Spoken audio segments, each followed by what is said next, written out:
कृष्णवदनं ध्यायेत् सर्वविघ्नोपशान्तये यस्य द्विरदवक्त्राद्याः पारिषद्याः परस्वरं विघ्नं निघ्नन्ति सततं विश्वक्सेनं तमाश्रयेत् పూర్వము శోభ అనేటువంటి ఒక నగరం ఉండేది. ఆ నగరం లోపల 60 సంవత్సరములకు పైబడినటువంటి ఒక ఆవిడ, ఆమెకు 7 కుమారులు కోడళ్ళు అందరూ కూడా కలిసి ఆ శోభానగరంలో నివసిస్తూ ఉండేటువంటి వారు. అయితే ఆమెకు ఉండేటువంటి 7 కుమారులలో అందరికంటే చిన్న కుమారుడు, ఆయన పేరు శ్రీకరుడు అని, ఆయన భార్య పేరు శ్రీమతి అని. ఆ శ్రీకరుడు శ్రీమతి యొక్క వృత్తాంతాన్ని మనకి అమ్మవారి యొక్క వ్రతంలో ఈ ఉద్యాపనలో కొత్తగా తెలియజేయడం జరిగింది. ఆ శ్రీమతి అమ్మవారిని ఆరాధించిన తీరు, ఆ అమ్మవారు శ్రీమతిని అనుగ్రహించినటువంటి తీరుని మనకి ఈ కథలో తెలియజేస్తారు. అయితే ఈమెకు ఉండేటువంటి 7 కుమారులలో 6 కుమారులు చిన్నప్పటి నుండి మంచి విద్యను అభ్యాసం చేస్తూ అందరూ మంచి ఉద్యోగాలు చేస్తూ ధనాన్ని సంపాదిస్తూ ఉండేటువంటి వారు. ఈ అందరికంటే చిన్న కుమారుడైన ఈ శ్రీకరుడు మాత్రం చిన్నప్పటి నుండి ఎటువంటి విద్యను అభ్యాసం చేయలేదు. అందువల్ల ఏ పని లేదు, దాంతో సంపాదన కూడా లేకుండా ఆ నగరంలో వృధాగా తిరుగుతూ ఉండేటువంటి వాడు శ్రీకరుడు. ఆయన భార్య అయినటువంటి శ్రీమతి, ఆవిడ పరమ సాత్వికురాలు. ఆవిడ తమ యొక్క తోటికోడలందరితో కూడా కలిసిమెలిసి ఉండేటువంటిది.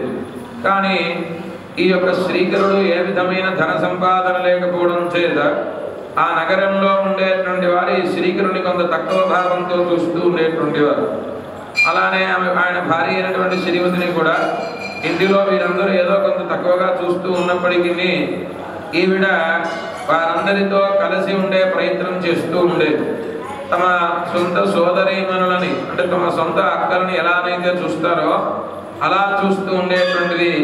కానీ ఆ శ్రీమతిని ఏదో రకంగా ఈ ఉండేటువంటి మిగతా తోడికోడలందరూ కూడా కొంత ఇబ్బంది పెడుతూ ఉండేటువంటి వారు.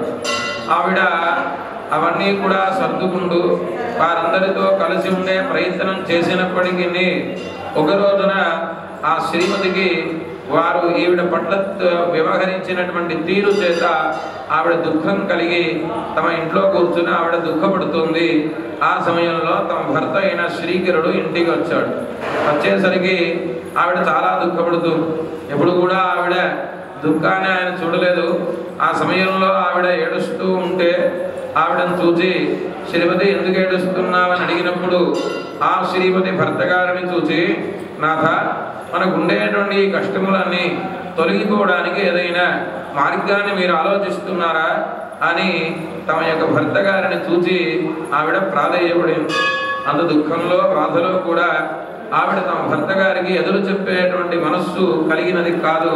అటువంటి పరమ సాత్వికురాలు శ్రీమతి. అయితే ఆ శ్రీకరుడు ఆవిడ దుఃఖిస్తూ అడగగానే ఈయనకి బాధ కలిగింది.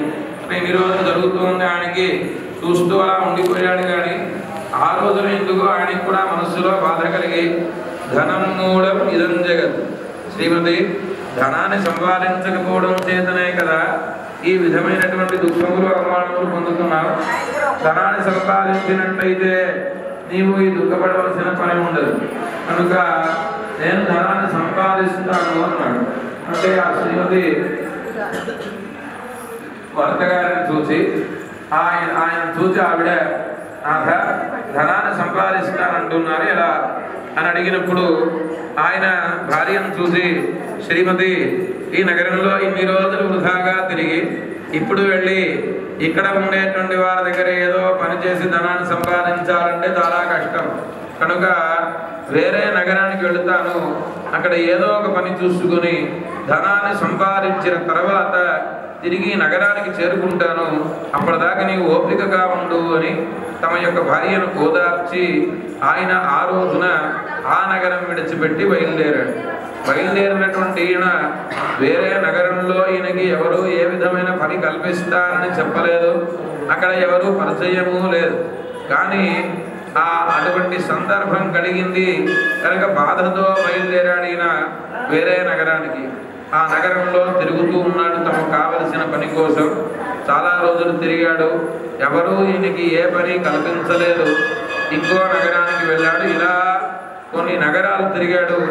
ఎక్కడా ఏ విధమైన పని దొరకడం లేదు ఈయనకి.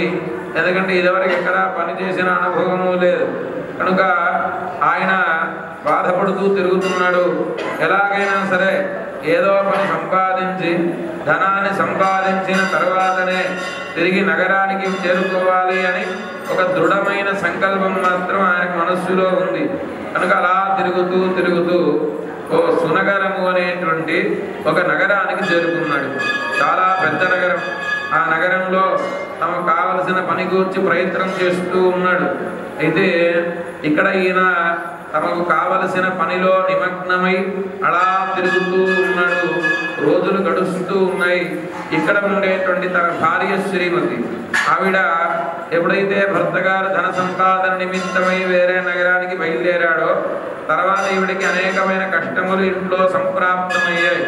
ఈవిడ అందులో ఉండలేక ఓ పక్కన చిన్న గృహాన్ని తీసుకొని ఆ గృహంలో ఆవిడ జీవనం గడుపుతుంది, కాలం గడుపుతుంది.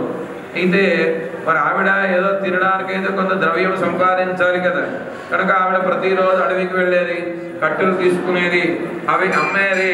అమ్మగా వచ్చిన ధనము చేత ఆవిడ తమ యొక్క జీవనాన్ని కొనసాగించుకుంటూ ఉంది. ఒక రోజున ఈవిడ అడవికి వెళ్ళి కట్టెలు తీసుకొని తమ ఇంటికి వస్తూ ఉంటే దారిలో శుక్రవారం రోజున ఓ వృక్షము కింద కొంతమంది మహిళామూర్తులందరూ కూర్చొని, స్త్రీమూర్తులు చాలా భక్తి శ్రద్ధలతో అమ్మవారి యొక్క వ్రతాన్ని చేస్తూ ఉన్నారు. అయితే ఈ శ్రీమతి చూపు అటుపై పడింది. వెంటనే ఆవిడ కట్టెల మోపు అక్కడ ఉంచింది. అందరూ అక్కడ ఏదో పూజ చేస్తున్నారని వెళ్ళి ఆ వ్రతం అయిపోయే వరకు అక్కడే ఉండి అందరికీ తీర్థ ప్రసాదాలు ఇస్తే ఈవిడ కూడా తీర్థ ప్రసాదం స్వీకరించి వారిని అడుగుతుంది, ఓ మాతృమూర్తులారా, ఇంత భక్తి శ్రద్ధలతో మీరందరూ ఇక్కడ ఏదో వ్రతం చేస్తున్నారు కదా, ఈ వ్రతం ఏమిటి? ఈ వ్రతం చేస్తే ఏమి ఫలితం కలుగుతుంది అంది ఆవిడ. వెంటనే వారందరూ ఈవిడను చూసి, ఓ శ్రీమతి, ఇది సంతోషిమాత అమ్మవారి యొక్క వ్రతము. మన యొక్క కష్టములన్నీ తొలగించడానికి, మనం అందరము ఆనందంగా ఉండడానికి ఆవిర్భవించినటువంటి అవతారం అమ్మా ఇది. ఆ సంతోషిమాత అమ్మవారి యొక్క వ్రతాన్ని ఆచరిస్తున్నాం.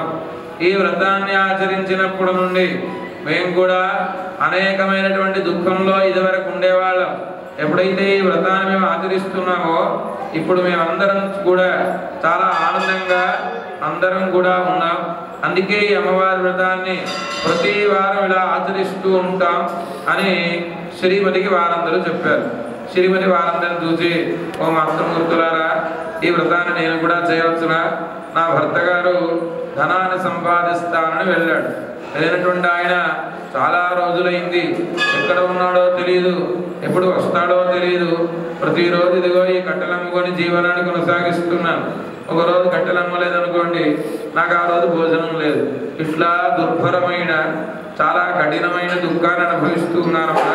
నేను ఈ వ్రతాన్ని చేస్తే ఈ అమ్మవారి యొక్క అనుగ్రహం చేత కష్టాలు పోతాయి కదా, నేను ఆచరించవచ్చు నాంది ఆవిడ. వెంటనే వారందరూ తప్పకుండా ఆచరించవచ్చు, ఈ వ్రతాన్ని ఆచరించే విధానం నీకు తెలియజేస్తామమ్మా, నీకు మళ్ళీ శుక్రవారం నుండి ఆచరించు, తప్పకుండా నీకు అమ్మవారి యొక్క అనుగ్రహం కలుగుతుంది అని వారందరూ చెప్తే ఆ తీర్థ ప్రసాదాలు స్వీకరించి తమ ఇంటికి చేరుకుంది.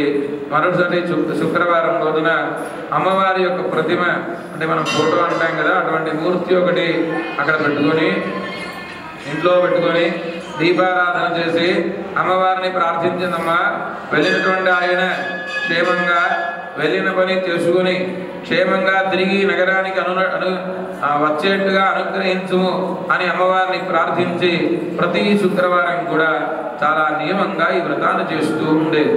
మనం ఏ వ్రతం చేసినా పూర్తి విశ్వాసాన్ని కలిగి ఉండి ఆ పూజ చేస్తే తప్పకుండా భగవంతుడు మనని అనుగ్రహిస్తాడు అని చెప్తారు.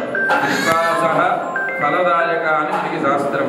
అంటే మనకి విశ్వాసంతో మనం ఆ యొక్క పూజలు చేసినట్లయితే ఆ ఫలాన్ని భగవంతుడు మనకి తప్పకుండా అందిస్తాడు. అట్లానే ఈ శ్రీమతి కూడా చాలా విశ్వాసంతో అమ్మవారిని ఆరాధించేది. ప్రతి శుక్రవారం చాలా నియమంగా ఉండేది. ఈ యొక్క వ్రతానికి పులుపు నిషేధం కనుక ఆ రోజున పులుపు వస్తువులు ఆవిడ స్వీకరించేది కాదు.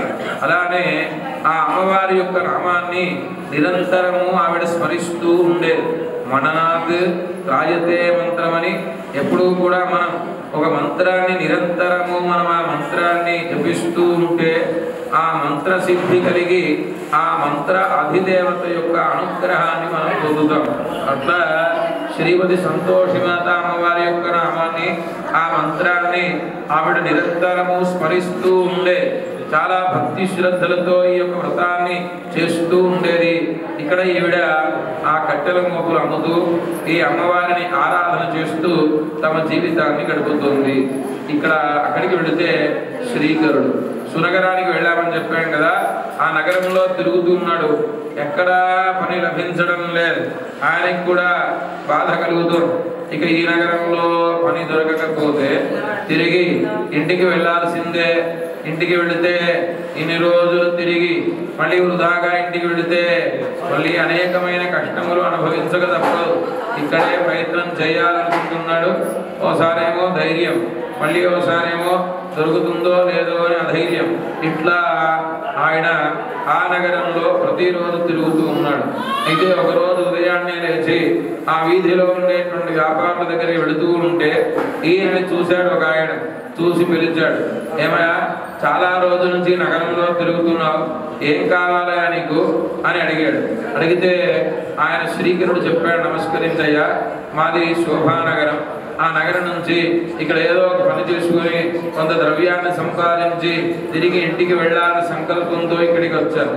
కానీ ఇక్కడ ఏ పని దొరకడం లేదా, చాలా దుఃఖంలో ఉన్నాను అన్నాడు. వెంటనే ఆయన శ్రీకరుని చూసి, ఈ నగరంలో తిరుగుతున్నా అంటున్నావు, ఈ నగరంలో చాలా ధనము కలిగిన ఒక వ్యాపారం ఉన్నాడయ్యా, చాలా ధనం కలిగినటువంటి వాడు, అనేకమైన వ్యాపారములు కలిగిన వాడు. ఎవరైనా అంత ధనం కలిగినప్పటికీ, అంత ఈ వ్యాపారాలు ఉన్నప్పటికీ ఎవరైనా ఆపదలో దుఃఖంలో తన దగ్గరికి వస్తే తప్పకుండా ఆదరించేటువంటి గొప్ప గుణం కలిగినటువంటి వాడు. అంటే చాలా మంది దగ్గర ధనం ఉంటుంది కానీ దానం చేసేటువంటి మనసు ఉండదు.